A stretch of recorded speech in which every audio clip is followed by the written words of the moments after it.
Ma femme ne veut pas tuer. J'ai beau lui dire qu'aujourd'hui c'est la mode, elle ne me suit pas. Je lui ai même dit, montre-moi une seule personne très très riche qui ne tue pas. La mère de ma femme est très riche. Et comme elle est son unique enfant, elle héritera et ça changera ma condition. Ma femme a de l'affection pour sa mère, c'est normal. Elle ne veut pas tuer. Ça fait 10 ans que nous attendons, 10 ans. 10 ans que cette sorcière de belle-mère souffre d'un cancer qui ne la tue pas. Elle avait pourtant dit il y a 10 ans que sa dernière heure n'est plus loin. J'ai cessé de travailler depuis ce jour pour construire des projets. Il fallait des projets pour ne pas être surpris par l'héritage. Tout dort dans les tiroirs, je vous assure. Tout. Je n'ai rien réalisé, rien.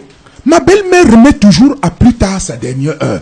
Même pour mourir, les femmes prennent leur temps.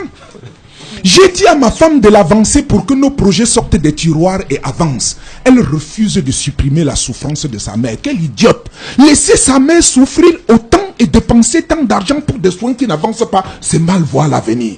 Pour faire des omelettes, il faut casser les œufs. Les ministres pour devenir riches assassinent l'économie nationale. Les hommes d'affaires pour devenir riches étranglent les sociétés étatiques.